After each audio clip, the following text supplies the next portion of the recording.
संगवारी हो, राम राम, जय जोहार, जय छत्तीसगढ़। मोर नाम शेखर है। मैं नॉलेज हब कोचिंग संचालित करता हूँ रायगढ़ छत्तीसगढ़ में, आपके अपन प्रदेश छत्तीसगढ़ में। संगवारी हो, आप मन सब जोन मन मोर संग जुड़े हैं ये पहल में, उस सब ला मैं फिर एक धन्यवाद देना चाहता हूँ। आप मन ऐसे लागत है कि मोर जिंदगी के हिस्सा बन गए। एक बात और कहना चाहता हूँ संगवारी हो, का चीज है जो आप मन ला काम करे ब प्रोत्साहित करते, उत्साह ले भर देते संगवारी, वो चीज होते सराहना। आप मन के जो सराहना मोला मिलत है कमेंट में, व्हाट्सएप के जरिए, जो आप मन के प्रेम में देखत हूँ, तेकर खातिर मैं बिल्कुल का कहूँ, अभिभूत हो गए हूँ। ये कहत कहत घलो मोर आंखें डबडबा जाते। तो एक घाव आप सबके धन्यवाद जोन मन मोर साथ जुड़ करके अपन पढ़ाई ला, अपन तैयारी ला मजबूत करा था। संगवारी हो, अब ज्यादा समझ नहीं ले, हिंदी में आत हूँ। अब आज के समाचार ला शुरू करत हूँ। पहला समाचार, डॉक्टर शिवचरण शुक्ल, ये नाम आपको अब याद रखना पड़ेगा। डॉक्टर शिवचरण शुक्ल जी की नियुक्ति राज्यपाल महोदया के द्वारा की गई है और कहाँ की गई है ये जानते हैं। ये अब निजी विश्वविद्यालय आयोग के अध्यक्ष होंगे। निजी विश्वविद्यालय आयोग यानी वो कमेटी जो कि निजी क्षेत्र के जितने भी यूनिवर्सिटीज हैं उनके संचालन संबंधी नियम कानून आदि पर ध्यान रखेगी, निर्णय करेगी या नए नियम बनाने आदि का काम करती है या उसका सुझाव देती है। इस आयोग में नियुक्ति जो है वो की गई राज्यपाल महोदया के द्वारा। ये नियुक्ति करे जाने के बाद आयोग के अध्यक्ष का कार्यकाल सामान्यतः 3 साल का होता है, लेकिन यहाँ पर उम्र की बाधा भी सामने आती है। यानी हम इसे इस तरह से कह सकते हैं कि 70 वर्ष की आयु या 3 वर्ष का कार्यकाल जो पहले पूर्ण हो जाए तब तक व्यक्ति इस पद पर बने रह सकते हैं। तो डॉक्टर शिवचरण शुक्ल जी अब आने वाले 3 वर्षों तक लगभग इस पद पर बने रहेंगे, अगर उनकी आयु 70 साल की ना हो जाए इससे पहले। तो इसका सरल सा अर्थ आपको समझा देता हूं। यदि कोई व्यक्ति मान लीजिए 68 ईयर में आयोग का अध्यक्ष बना है तो वो केवल 2 साल ही अपनी सेवाएं दे पाएगा, 69 और 70 वाले वर्ष में। उसके बाद उन्हें पद से हटना पड़ेगा। यदि इसी स्थिति में कोई 65 वर्ष की आयु का व्यक्ति आयोग का अध्यक्ष बनता तो वो लगातार 3 वर्ष तक अपनी सेवा दे सकता था। उम्मीद है आपको यह समझ में आ गया होगा। अब बात करते हैं अगली न्यूज पर। स्वामी आत्मानंद, स्वामी आत्मानंद जी के नाम पर छत्तीसगढ़ राज्य सरकार एक महत्वपूर्ण योजना का संचालन करने वाली। योजना पहले से बन चुकी थी, अब उसे नाम दिया गया है स्वामी आत्मानंद अंग्रेजी माध्यम स्कूल योजना। आपको यह पता ही होगा कि छत्तीसगढ़ राज्य सरकार ने शुरुआत में हर जिला मुख्यालय में एक अंग्रेजी माध्यम स्कूल खोलने की बात की थी। आगे इसे बढ़ा करके 40 और फिर 51 अंग्रेजी माध्यम के स्कूल तक विस्तार कर दिया गया पूरे राज्य भर में। अब इस योजना के अगले चरण में छत्तीसगढ़ के सभी विकासखंड 148 विकासखंडों में इस योजना के विस्तार की योजना बना ली गई है।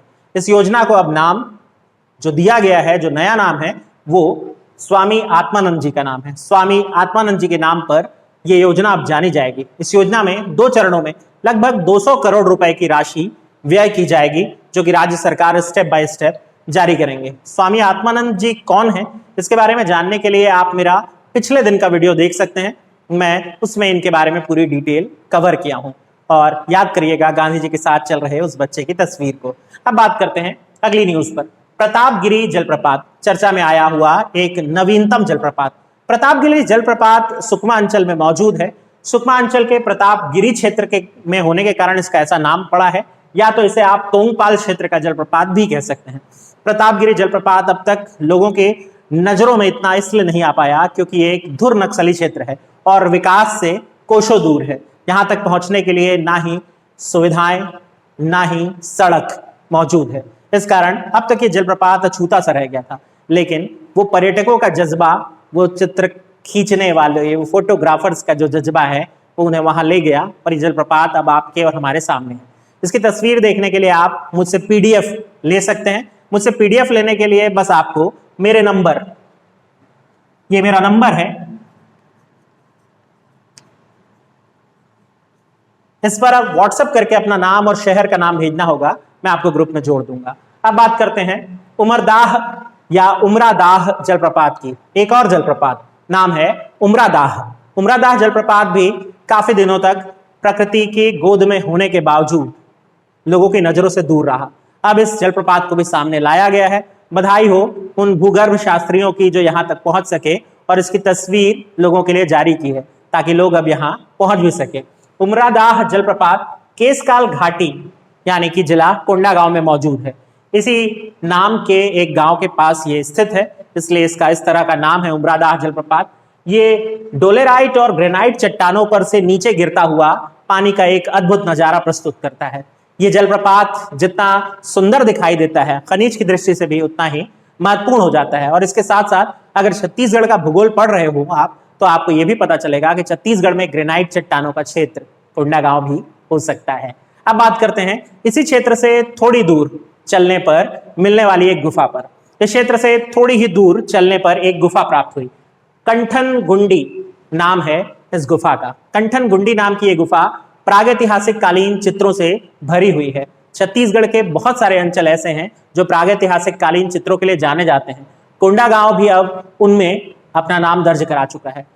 यहाँ मिले हुए जो शैल चित्र हैं, यानी कि वो चित्र जो कि आदि मानव ने, हमसे पहले के हमारे पूर्वजों ने बनाए हैं, वो यहाँ प्राप्त हुए हैं। लाल रंग के बने हुए ये चित्र हैं जिनमें मनुष्य की आकृति, इसके अलावा पशुओं की आकृति और बच्चों की आकृति भी बनी हुई है।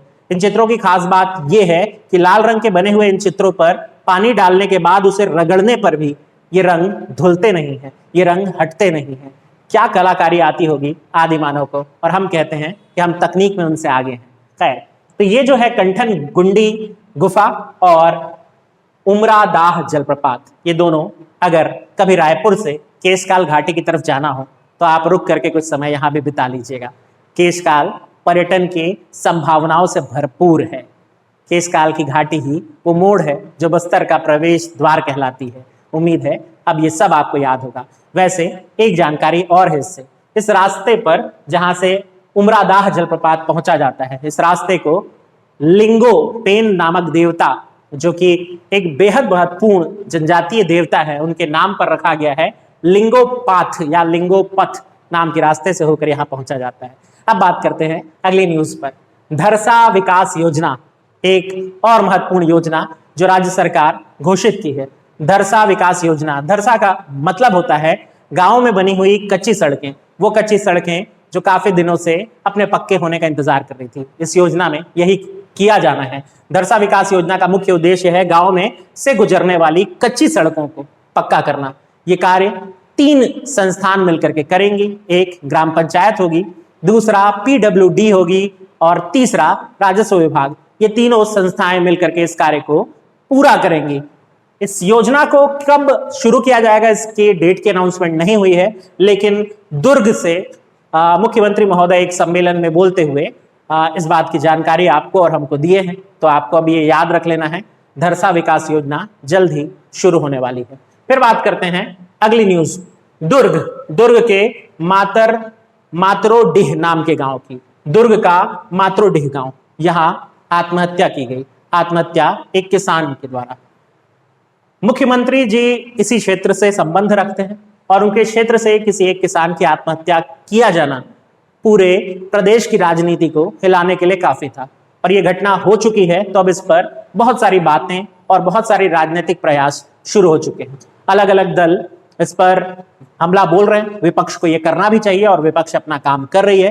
राज्य प्रशासन इसमें क्या कर रही है, वो मृतक किसान के परिवार से मिलकर के सांत्वना राशि उन्हें दे चुकी है, लेकिन इससे मृतक व्यक्ति वापस नहीं आता। अब हमें कुछ आंकड़ों पर गौर करना है और समझना है कि हमारे प्रदेश की स्थिति किसानों के संदर्भ में किस तरह से है। छत्तीसगढ़ के इस किसान, जिनका नाम दुगेश कुमार निषाद जी था, इनकी मृत्यु के बाद ये एक बहस है जिसने जन्म लिया है। छत्तीसगढ़ अंचल में 2019 में 998 किसानों की मृत्यु हुई है आत्महत्या के द्वारा। इनमें से ज्यादातर किसान जुए के कारण, जो कर्ज चढ़ा उन पर, उसके कारण और शराब की लत के कारण मारे गए या आत्महत्या की, ये बताए गए। यानी कि यहाँ मुख्य कारण शराब, जुआ और कर्ज है। तो इस स्थिति से निजात पाने के लिए राज्य सरकार को बड़ी योजनाएं बनानी चाहिए। ये तो एक पहलू है ही।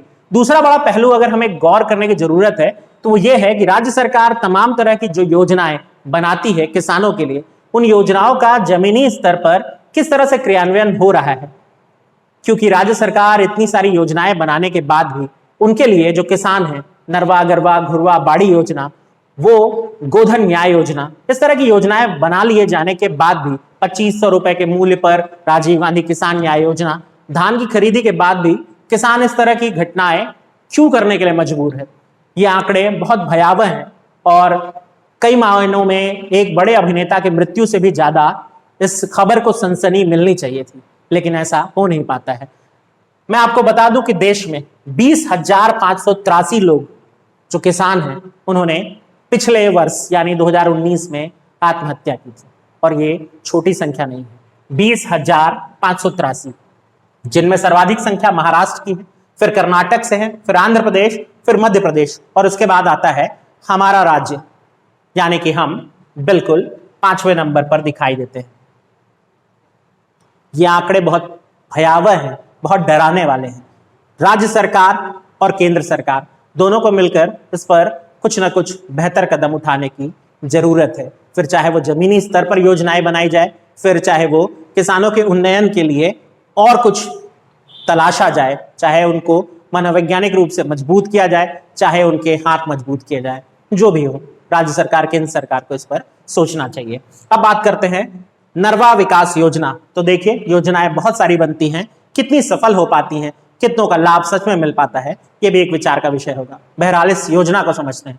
नरवा विकास योजना की घोषणा कर दी गई कल मुख्यमंत्री महोदय के द्वारा। इस योजना में, जैसा कि नाम है, छत्तीसगढ़ राज्य सरकार की नरवा, गरवा, घुरवा, बाड़ी योजना, उसका एक बहुत महत्वपूर्ण भाग है।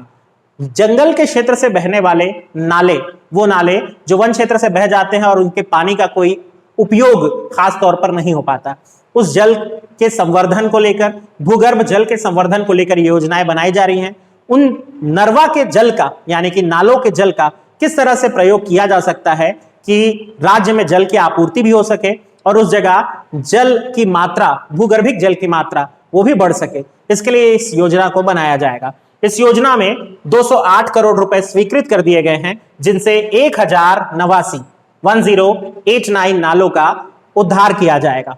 ये नाले अलग अलग क्षेत्रों के होंगे, अलग अलग ब्लॉक के होंगे। शुरुआती तौर पर अगर बात करें तो कवर्धा जिले के जामझोरी, कवर्धा वन मंडल के भीतर आने वाले जामझोरी नाले या जल प्रवाह क्षेत्र और रायगढ़ के बंजारी नाले में इस योजना को शुरू कर दिया गया है। फंबल कर गया ना, हो जाता है, क्या करें, जब भावनाओं में आप कुछ बोल रहे होते हैं तो अक्सर फंबल हो जाता है। तो ये नालों में जल संवर्धन की पहली बार योजना है जो राज्य सरकार ने बनाई है। अब बात करते हैं एक खुशखबरी की। खुशखबरी आई है बस्तर क्षेत्र से। बस्तर क्षेत्र के बहुत सारे लोगों पे सर्वे करने पर इस बात का पता चला है कि यहाँ के अधिकांश लोगों के भीतर कोरोना वायरस से लड़ सकने वाले सेल मौजूद हैं। ये एक बहुत सुखद खबर है। बात है 2015 से 2018 के बीच की। बस्तर क्षेत्र पे इन दो वायरस का अटैक हुआ था, 229E और HKU1। ये भी कोरोना फैमिली के ही वायरस हैं, यानी कि जिस ग्रुप से कोरोना वायरस आया है उसी ग्रुप के ये भी वायरस हैं। इनके द्वारा भी निमोनिया, सर्दी खांसी जैसी समस्याएं होती थी। बस्तर क्षेत्र लगातार 3 साल तक इससे जूझता रहा, 2015 से 2018 तक, और फिर धीरे धीरे यहाँ के लोगों के भीतर उस वायरस से लड़ने की क्षमता विकसित हो गई और ये क्षमता अब मदद कर रही है उन्हें कोरोना वायरस के खिलाफ लड़ने पे। यही कारण है कि बस्तर क्षेत्र में कोरोना इतना ज्यादा प्रभाव नहीं डाल पाया है। ऐसा नहीं है कि ये कोरोना दूर हो गया, लेकिन बस्तर के क्षेत्र के लोगों के भीतर इस तरह के जो प्रतिरोधक सेल हैं वो पाया जाना बस्तर के लोगों के लिए, हमारे छत्तीसगढ़ के लोगों के लिए एक सुखद खबर थी। तो भाई, ये था आज का समाचार। अगर आपको हमारी पहल अच्छी लग रही है तो आप हमारे साथ इस तरह बने रहें। बहुत बहुत धन्यवाद आपका। हम मिलेंगे कल नए समाचारों के साथ। एक बात और, मैं छत्तीसगढ़ की क्लासेस ले रहा हूं लगातार। छत्तीसगढ़ का इतिहास और छत्तीसगढ़ का भूगोल, इतिहास कंप्लीट हो चुका है। उसके सारे वीडियो आप चाहें तो एक साथ मिल सकते हैं आपको महज 1000 रुपए में। और छत्तीसगढ़ का जो भूगोल है वो अभी कंटिन्यूएशन में है, आप चाहें तो उससे जुड़ सकते हैं, वो भी महज 1000 रुपए में है। छत्तीसगढ़ के भूगोल के साथ आपको जनजाति व्यवस्था भी पढ़ाई जा रही है। तो भाई, ये थोड़ी सी प्रचार की बात हो गई, आप चाहें तो इसके लिए नाराज हो सकते हैं। मुलाकात करेंगे अगले वीडियो में।